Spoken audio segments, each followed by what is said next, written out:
A Ellen Rapaport vai falar então do cotidiano dessa família super simples.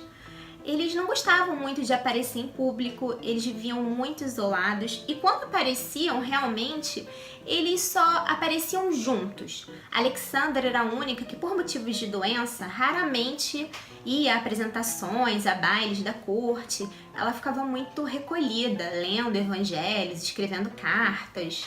Parece que ela sempre teve esse tipo de comportamento. O Alexei, por exemplo, ele só apareceu em público em 1910, ou seja, ele já tinha 6 anos. E ele passou por uma série de episódios traumáticos na infância, ele era hemofílico, então pequenas quedas, pequenos traumas físicos acabavam acarretando em períodos horríveis de sangramento e de dores intensas, essa rotina dos médicos manipulando os membros inchados, os membros cheios de sangue que não coagulava. Foi uma infância difícil. E em 1910, então, ele começa a aparecer, começa a fazer revistas de tropas com o pai dele. Mas esses períodos de aparição são intercalados com períodos de recolhimento em função de alguma queda, de algum acidente que fazia com que ele precisasse ficar de cama, às vezes por meses a fio. Nesse livro da Ellen Rapaport também, Alexandra aparece como uma pessoa que sofre de uma doença nervosa. Na biografia do Messi, ele fala dos males de saúde e nos parece que ela realmente tem problemas orgânicos. Mas nesse livro da Rapaport, a gente pode ver claramente que ela sofre de problemas psiquiátricos. Não problemas neurológicos propriamente, mas problemas cuja etiologia, cuja causa a gente não conhece. E parece que realmente é uma espécie de hipocondria misturada com outros tipos de comportamento bem próprio de pessoas que sofriam de uma doença nervosa.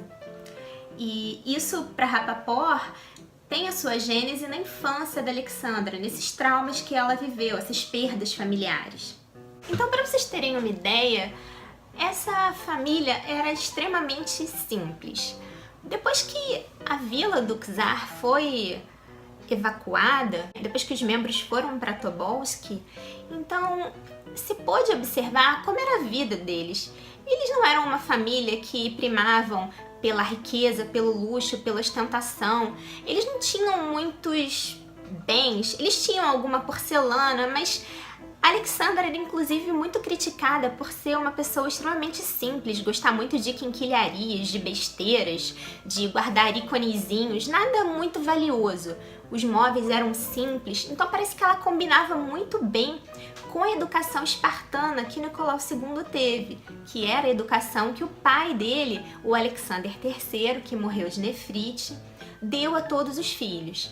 Então isso foi uma coisa que talvez tenha feito da vida deles uma vida bastante harmoniosa, como casal, não como autocratas. Então eles eram pessoas simples. Alexandra gostava de cuidar das filhas. Imagina, numa época em que havia amas de leite, ela fez questão de amamentar as filhas, de amamentar todas as meninas, o Alexei inclusive. E ela, que já não era uma pessoa muito afeita a recepções, a ir a óperas, a se mostrar para o povo, para a corte, depois do nascimento das meninas, ela ficou ainda mais reclusa. Ela era realmente uma mãe. E ela achava que o povo russo realmente admirava isso. Ela achava que ter esse emblema, ter essa aura de mãe para o povo seria bom. Que o povo então respeitaria mais ainda os autocratas como o pai e a mãe do povo russo. Mas isso acabou saindo como um tiro pela culatra, porque não era isso que o povo esperava e os revolucionários muito menos a corte. Existia um grande descompasso entre as expectativas do povo e as expectativas da Alexandra. É como se a Rússia naquele momento tivesse dividida entre a expectativa dos autocratas, dos imperadores, essa família simples, dedicada a si mesma, à criação dos filhos, às leituras, o povo. E imaginem vocês, a Rússia tinha extensão de 1/6 do globo e existiam populações, cidades completamente diferentes. Era uma terra realmente muito conturbada, muito diferente, com muitos conflitos. Então o imperador não conhecia o que se passava pela cabeça de cada grupo. Existiam os revolucionários, que se miscuíam entre camponeses, que iam para o exterior, voltavam com material panfletário proibido no país. Então existiam várias cisões ali, existia uma teia que o tempo todo, tanto pela narrativa do Messi quanto pela narrativa da Rapaport, o tempo todo nós vemos como essa teia ela tá se esgarçando, ela tá prestes a rasgar, prestes a romper. E foi o que aconteceu em 1914 com a entrada da Rússia na Primeira Guerra Mundial. Essas disparidades todas, elas só se exacerbaram. Elas fizeram então com que o Rasputin, com que outras figuras catapultassem então esse declínio, essa queda, na verdade, tão abrupta dos Romanov.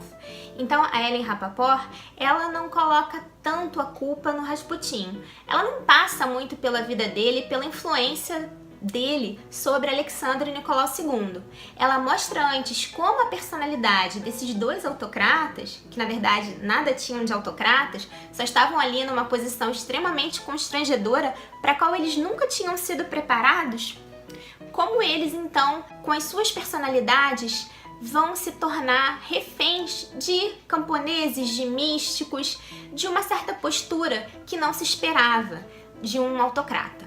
Então a Olga era mais passional, mais romântica, ela foi enfermeira, tinha um hospital de guerra lá na Vila do Czar, ela trabalhou muito com a irmã dela, Tatiana, mas ela sofria por amores impossíveis que jamais seriam permitidos por oficiais que eram combatentes na guerra, que voltavam feridos. Então ela vivia sofrendo, escrevendo nos diários, vivia triste, emagrecia, tinha anemia. Ela vivia nesses amores impossíveis e cuidando dos feridos. A Tatiana até tinha um ou outro flerte, e esses flertes não eram encontros românticos exatamente, não. Elas se encontravam com esses oficiais ou na presença da Alexandra e do Nicolau II, e eles não viam nenhum problema nesse flerte, tanto no Standard, no iate imperial, quanto no próprio palácio. Eles não viam mal nenhum nisso, achavam até engraçado as meninas terem os seus preferidos, os seus oficiais, os seus almirantes, e eles não viam realmente nenhum problema, ao passo que as tias das meninas achavam isso um absurdo. Achavam que Alexandra não devia estimular isso nas meninas, que pelo contrário, devia estimular que elas fossem à corte, que elas fossem apresentadas, que elas tivessem uma vida social, que elas tivessem uma outra perspectiva de vida. E elas condenavam muito a Alexandra por achar que as meninas deveriam ficar enclausuradas, deveriam levar essa vida simples. E realmente a Alexandra, não sei se em função das doenças que ela tinha, das restrições que ela tinha para caminhar, ela tinha um problema no nervo ciático. Então, uma série de problemas e de limitações que impediam que ela saísse do palácio. Então as meninas acabavam ficando confinadas ali. O Nicolau também não gostava muito de sair e acabava ficando com a Alexandra ou resolvendo problemas com os ministros. A Maria era gordinha, era muito estabanada, derrubava as coisas, parece que ela tinha lindos olhos azuis e era muito dedicada também aos estudos. A Anastácia era o diabinho da família, era muito bonita, mas muito desregrada, não conseguia prestar atenção às aulas, era a aluna mais difícil para os tutores. Mas mesmo que o livro tente, então, criar uma separação, uma individualidade para cada uma delas, nesse esforço ele mostra a própria dificuldade de saber quem foram essas irmãs Romanov, quem foi a Olga, quem foi Tatiana, e afinal elas morreram muito cedo. Como eu disse no outro vídeo, elas não tiveram nem tempo para ser muita coisa na vida. A Olga morreu aos 23 anos, Tatiana aos 21, a Maria aos 17 e a Anastácia aos 15, 16. E o Alexei, coitadinho, foi realmente o mais novo, ele morreu aos 14 anos. Esse livro é muito legal, gostei bastante de ler. Eu acho que se eu tivesse que escolher agora, eu teria lido primeiro esse e depois o do Robert Messi. Ele é um livro mais rápido. Se você quer saber mais rápido sobre esses acontecimentos, é um livro que serve muito bem a isso. Mas se você quer entender realmente o cenário político, o livro do Robert Mess é imperdível, é extremamente necessário. Mas o que eu acho de mais interessante, tanto nesse livro quanto no do Mess, é o seguinte: como tudo parecia que ia dar errado na vida deles. O Nicolau, um homem simples, um simples pai de família. Alexandra, também uma mulher que só queria ser mãe e viver no campo, assim como o Nicolau, e se dedicar à família. Como eles foram colocados ali numa posição completamente inesperada e desvantajosa. Alexandra tinha na família inúmeros casos de hemofilia. A rainha Vitória tinha na árvore genealógica inúmeros homens que tinham morrido de hemofilia, inclusive 2 dos seus filhos. E Alexandra, quando ela foi para a Rússia, ela não foi preparada como a mãe do Nicolau, como a imperatriz viúva tinha sido preparada. Geralmente as mulheres que iam ser imperatrizes, elas eram preparadas, elas eram levadas para a Rússia e eram educadas, eram apresentadas à corte muito tempo antes delas realmente subirem ao trono. E tudo com Alexandre e Nicolau II foi muito feito às pressas. Ninguém imaginaria que o Alexander III, esse gigante, ia morrer de nefrite tão rápido, embora tivesse ficado de repouso na Crimeia. Então as coisas aconteceram de uma maneira muito desagradável. O Nicolau, ele nunca foi preparado pelo pai para ser um sucessor. Ele no máximo tinha tido a educação mínima exigida para um czarevich. E no entanto, ele precisou ser um czar, ele precisou se tornar da noite para o dia um czar, um autocrata. E aí por isso que nós vimos então nesses 2 livros tudo o que foi acontecendo.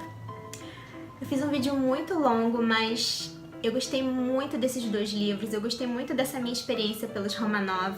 Eu adorei conhecer um pouco mais sobre essas moças tão bonitas, tão misteriosas, mas ao mesmo tempo tão simples, tão ingênuas, tão apaixonadas, tão cheias de sonhos que não puderam ser realizados. Se você é novo aqui no meu canal, não deixa de se inscrever aqui embaixo, de ativar o sininho para receber as notificações do YouTube sempre que eu postar um vídeo novo. Deixa aqui seu comentário se você gostou desse vídeo, quais livros que você acha também que são super interessantes para ler sobre o tema. Curta esse vídeo e não deixe de compartilhar com seus amigos. Eu vejo vocês no próximo vídeo. Tchau, tchau!